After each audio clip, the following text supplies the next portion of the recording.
네, 색다른 전략 코너입니다. 한국투자증권 이프렌즈 에어팀의 장용혁 팀장 나와 있습니다. 안녕하십니까? 네, 안녕하세요.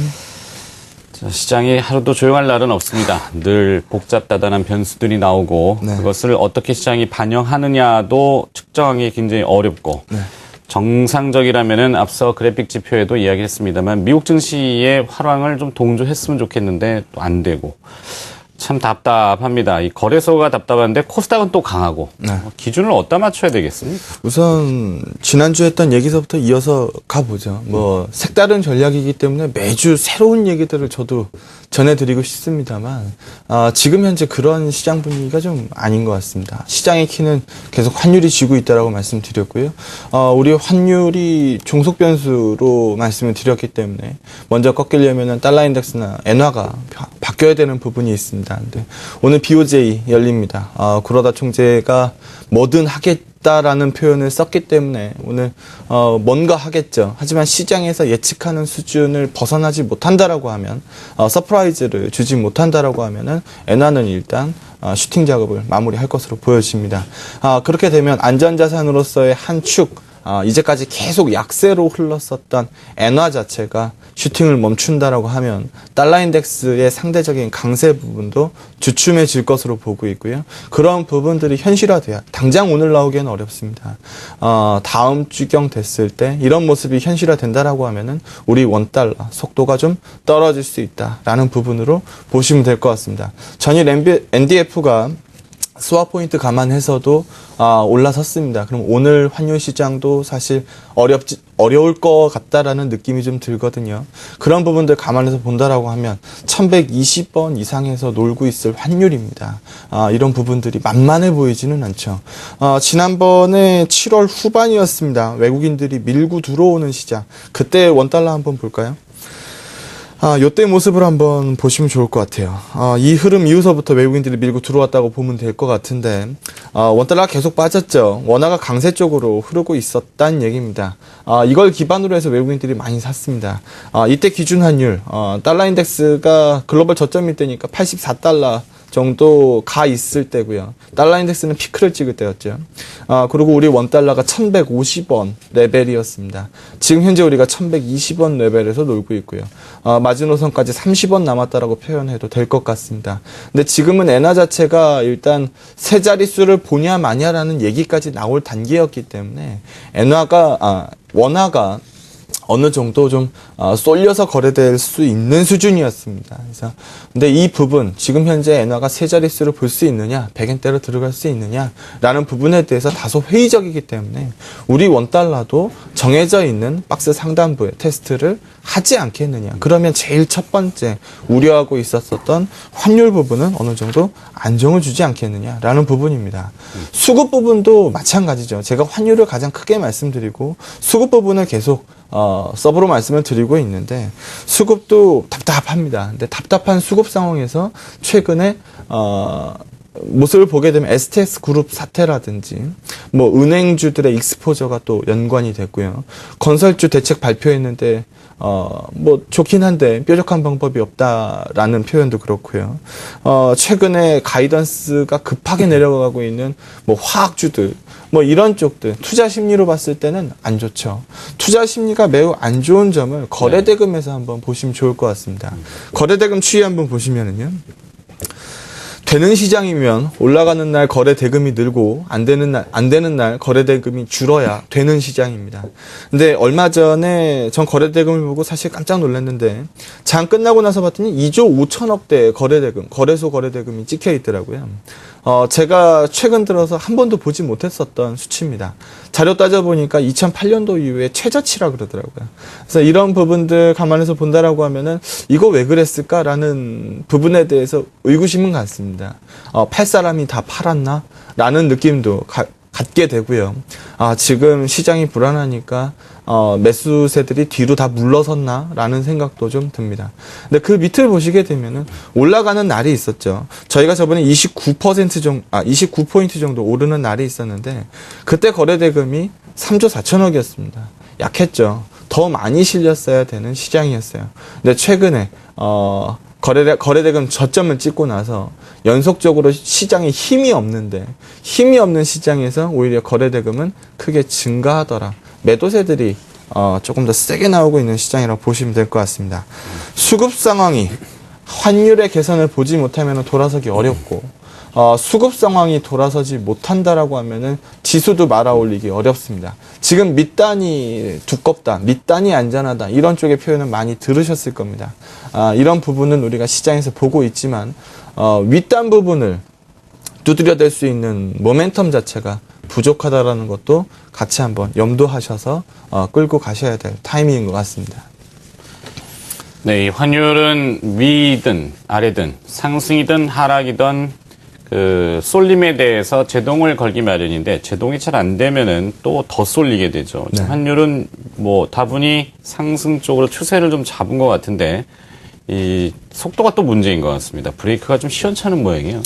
이게 자, 외국인 매도는 역시 환율과 민감하게 또 연계가 될 수 있는데 언제쯤 좀 그치고 매수로 좀 반전될 수 있는 원화가 이제 계속 상승하게 되면은 저평가로 들어가지 않겠습니까? 물론 대북 리스크는 사실 우리가 논하기에는 측정하기도 어려운 재료라서 장영혁 팀장이 보시기에는 어떻습니까? 우선 대북 리스크 얘기를 잠깐 하고 지나가야 되겠네요. 이제까지 한두 번이 아니었죠. 우리한테는 익숙한 이슈입니다. 외국인 투자자들한테는 일부 외국인 투자자들한테는 익숙하지 않을 수도 있죠. 우리는 알고 있죠. 이게 항상 늘 단기적인 이슈였다라는 거. 하지만 외국인들은 그렇지 않습니다. 연초서부터 보면은 뭐 핵실험, 뭐 미사일, 뭐 어제는 그 개성공단 뭐 이 얘기까지 뭐 하루도 조용할 날이 없죠. 원달러 부분에서 우리가 불리하게 가고 있는 상황이고 키는 환율이라고 말씀드렸으니까 첫 단추가 불리하네요. 두 번째 단추도 한번 쳐다보면 수급입니다. 우리가 구조적으로도 안 좋아요. 뱅가드 매도물이 우리 쉽게 10조라고 얘기를 합니다. 10조 원 나가는데 지금 현재 5조 원 정도 나갔다라고 합니다. 그러면 절반 나갔죠.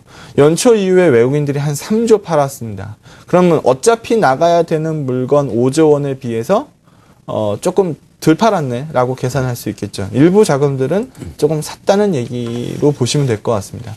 일부 자금은 샀지만 위로 공격적으로 사는 모습은 아니었고 뭐 중국계 매수 뭐 이런 부분들 얘기 많이 들으셨을 겁니다.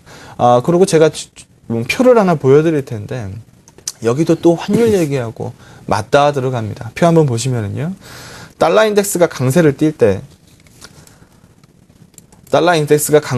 때 이머징 마켓의 투자금들 요런 부분들은 투자 펀드의 순자산 이런 것들은 어떻게 움직였느냐. 이거는 늘 비슷한 그림입니다. 역으로 갑니다. 항상 달러 인덱스가 튀게 되면은 선진국 쪽으로 돈이 몰리는 편입니다. 최근에도 보게 되면은 선진국 쪽 시장이 괜찮죠. 우리가 다우를 못 따라가는 그림 생각하시면 될 것 같습니다. 반면에 소위 한가닥 했었다라고 하던 이머징 쪽에서의 대표 주자들이 최근에 좀 약합니다. 이런 움직임 뭐 피할 수 없다라는 거고 게다가 우리는 뱅가드 10조물을 안고 있다라는 거죠. 기관이 잘 버텨주면 다행인데 기관들도 숨이 핫딱핫딱 거립니다. 보시는 것처럼 주식형 펀드 자체로만 본다 하더라도 계속 줄고 있는 그림이죠. 지금 우리 투자자분들 지금 내가 객장 들어가가지고 주식형 펀드 들겠다라고 생각하시는 분들 별로 없을 겁니다. 저 올라오면 빨리 환매해야 되겠다. 이런 생각들을 많이 하시죠. 마찬가지 얘기를 하는 겁니다. 시장에서 유동자금, MMF 쪽은 올라와서 거래되고 있습니다만 주식시장으로 돈이 안 들어오고 있는 단계입니다. 근데 우리 여기서 조금 더 나가서 생각을 해보죠. 이번에 현 정부가 3% 성장 목표치를 이거는 뭐 이전 정부가 세운 목표치니까 현실적으로 낮췄습니다. 2.3%로 크게 다운을 시켰죠. 금리 인하를 동반할 것 같습니다. 추경도 지금 얘기가 나온 상황이고요. 그러면 금리 인하가 반드시 같이 올 텐데 한 차례 예상하다가 두 차례 이상 올 수도 있다라는 쪽으로 얘기가 나오고 있는 것 같습니다. 두 차례 나온다라고 가정 한번 해보죠. 그러면 금리 인하가 추가적으로 진행되면 2% 초반을 찍게 될 겁니다. 그러면 이 상황에서 정기예금에 만족할 수 있는 투자자분들이 점점 더 줄겠죠. 그런 부분들이 시장의 저점은 확고하게 지켜줄 것이다 라고 보시면 될 것 같습니다. 1950p 정도로 잡고 계산을 해보겠습니다. 선행 PER 기준으로 봤을 때 8.8배 높은 수준 절대 아니라고 말씀을 드려야 될 것 같고요. 차트 보면서 마무리하도록 하겠습니다. 위에 저항부는 여전히 부담스러운 레벨인 거 맞습니다. 여러 번 말씀드리죠. 뚫어야 2050포인트를 제가 트리거로 말씀을 드렸는데 이 부분을 뚫어내야 시장에서 안전하다라는 표현을 쓸 수 있을 것 같습니다. 하지만 이 윗단이 두꺼운 거 눈에 보이지만 이 밑에 추세선 자체도 상당히 견조하지 않느냐. 흔들리지 않고 올라오는 추세선이고 어제도 그제도 이 추세선에서 밑꼬리를 달아주는 모습이었습니다. 일단 이런 부분들은 시장에서 지켜볼 만했다. 다우 증시 어제 빠졌습니다만 상당히 속도가 진행된 이후에 나온 소폭의 하락입니다. 네. 크게 신경 쓸 단계는 아니지 않느냐라는 부분 말씀드려보도록 하겠습니다. 알겠습니다. 뭐 시장 전체가 무겁게 흘러가지 않는다면은 또 틈새가 생기지 않습니까? 이 중소형주는 나름 선전은 하고 있습니다. 뭐 시장에서 많이 주목을 받지 못하고 있는데 중소형주의 선별적인 선택 가능하겠습니까? 네. 지난주에도 뭐 네페스 말씀드렸죠. 싸고 괜찮은 종목이다. 어제 10% 이상 오르더라고요. 이런 종목들을 계속 골라내는 게 좋겠습니다. 어제 OLED 종목들 초강세였죠. SFA 보셨습니까? SFA는 어제 거의 못 올랐습니다. 지금 밸류가 15배 이상으로 넘어가기 시작했습니다. 저점 대비 상승폭도 많이 올랐고요. 똑같은 매력도를 갖고 있는데 가치가 싼 종목을 골라보십시오. 테라세미콘, 어제 장기 저항선 뚫어내는 첫날이었습니다. 기관 매수도 대량 들어왔고요. 기술력의 테라세미콘, 그리고 기술 유출 혐의가 무혐의 처리된 AP 시스템, 최근에 빠르게, 밸류가 정상화되고 있죠. LG 쪽에 유일한 납품 경험을 갖고 있는 비아트론. 이런 쪽들은 아직도 밸류 단이 많이 남아있다라고 봅니다. SFA보다 유리하지 않겠느냐라는 의견을 드리는 거고, 원익 IPS, ICD, 실적 안 좋은 거, 감안하셔야 될 것 같습니다. 실적 매우 안 좋을 겁니다. 원익 IPS 하반기까지 어려울 수 있습니다만, 이런 종목들까지 최근에, 돌아 나오기 시작합니다. 그래서 기대감들 반영해서, 보시되, 시장에서 무리한 기대감이 반영된 쪽은 다소 좀 이제 사이즈를 조금 줄여내고 똑같은 매력도의 저밸류를 쳐다보시는 게 좋을 것 같습니다. 자, 알겠습니다. 장영혁의 색다른 전략, 한국투자증권 이프렌즈 에어팀의 장영혁 팀장이었습니다. 고맙습니다. 네.